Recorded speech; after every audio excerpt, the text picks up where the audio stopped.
Hi, I wanted to make a quick video to give you guys a rundown on how to use the Thompson Chain Reference Bible. It is a Bible like no other. First of all, it's a Bible. It's got all the scripture in it from beginning to end. You can buy it in different translations. I did also want to show you that the Thompson Chain Reference Bible not only comes in different translations, but they also have a large print version. I accidentally bought this and I was pleasantly surprised. So I want to show you the differences in size between the large print version and the regular version. So you can see the large print is a little bit larger. This one is probably a good 9.5 inches, and this one's probably about 8.5 inches. There's only about an inch difference. So let's look on the inside at the differences in the type. Wow, yeah, it is much bigger. This is probably a size 12, 14 font, whereas this over here is probably closer to a 10. It also has, this is all black and white. This one has red print in it also. They use the red print as highlights and emphasis. They also have Jesus speaking in red print. I don't believe this one does. This is not a red letter Bible. Both of these versions that I have are leather soft, which are my favorite. And the large print does come with 2 ribbons, whereas the regular version only has, well, mine only has 1. Perhaps they have come out with a newer one. But I will make sure to link all of the different Thomas Chain Reference Bibles in the caption section of this YouTube video. But the cool thing about the Thompson Chain Reference Bible is that it has all different kinds of topics listed throughout all of the scripture. And it will create a chain through the entire Bible associated with any specific topic. For instance, let's say we want to learn about sea creatures. So here in Genesis chapter 1, verse 21, so God created the great sea creatures and every living creature that moves, with which the waters swarm according to their kinds, and it goes on. In the column next to the scripture are different topics, and each topic has its own specific number. We're going to look at that number, and then we're going to find that number in the back of the book. That's going to tell us all the other scriptures that are associated with that specific topic. So sea creatures is number 3821. Sea serpents, creatures, monsters, perhaps whales. Back here, it's going to give you a list of all of the scriptures related to the topic that you're looking up. Some of them are in bold. Those are the really important ones and the ones that are traced throughout the Bible. Some of them are not bold, which means they're related, but they're not necessarily used in the chain throughout the Bible. The other way that we can look at this is if we go back to our scripture, Genesis chapter 1, verse 21, we can see underneath sea creatures, it has a scripture address, Job 7:12. So if we go to Job 7:12, that's going to be the next verse in our chain. Am I the sea or a sea monster that you set guard over me? And now we can see in the margin again, number 3821 is referenced, the sea creatures. And the next scripture in the chain is Ezekiel 32:2. Son of man, raise a lamentation over Pharaoh, king of Egypt, and say to him, you consider yourself a lion of the nations, but you are like a dragon in the seas. You burst forth in your rivers, trouble the waters with your feet, and foul their rivers. So, sea creatures, number 3821. The next one is Revelation 8, verse 9. A third of the living creatures in the sea died, and a third of the ships were destroyed. So now I see number 3821, sea creatures, with a little cross after it, and that means you have reached the end of the chain. At that point, we can end our search. But what I like to do is I like to dig deeper.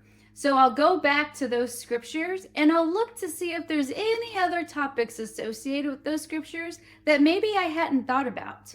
For instance, this one also says great sea. It also talks about ships. All right, now let's get to a real life example.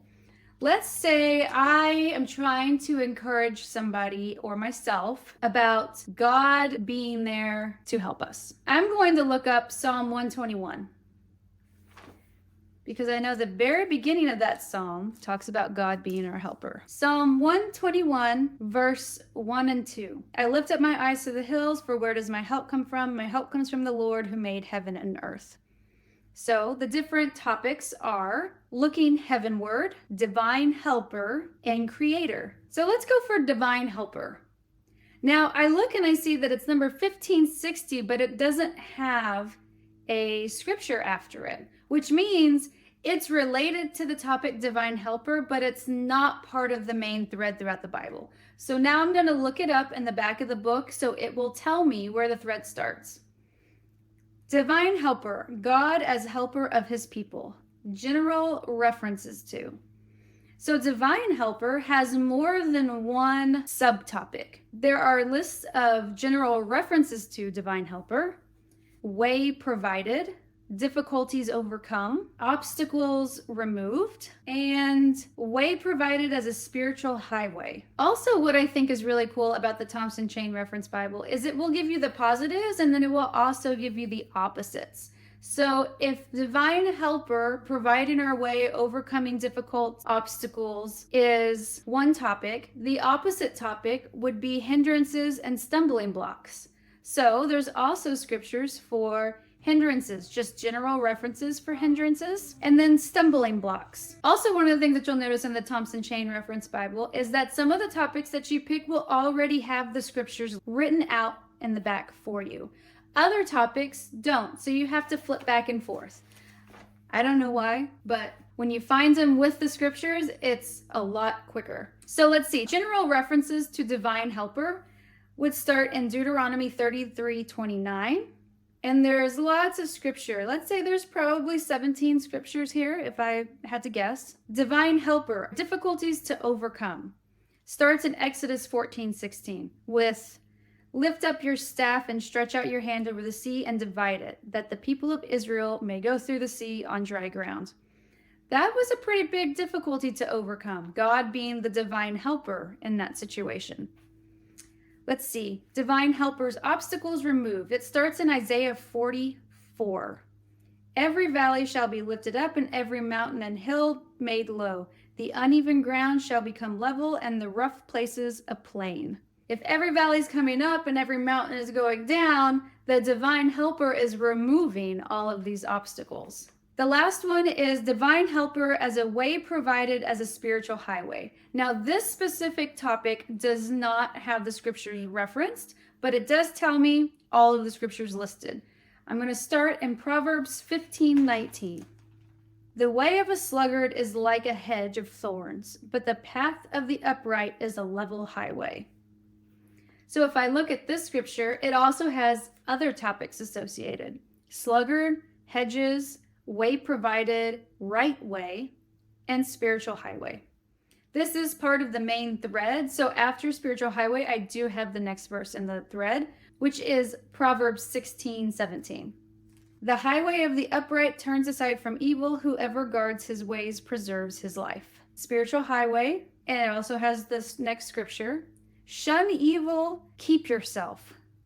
Ooh, I'm kind of interested in what keep yourself might be.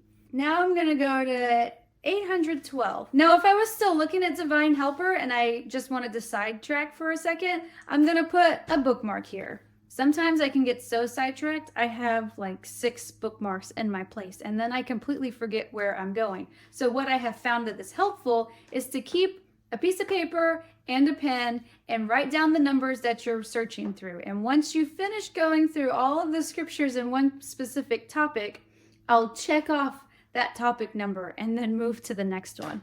Okay, keep yourself is number 812, and it's under conduct, exhortations. The first scripture in this chain would be Exodus 23:7. I also don't want to lose my place here, so I'm going to grab another bookmark while we go to Exodus 23:7. Keep far from a false charge and do not kill the innocent and righteous, for I will not acquit the wicked.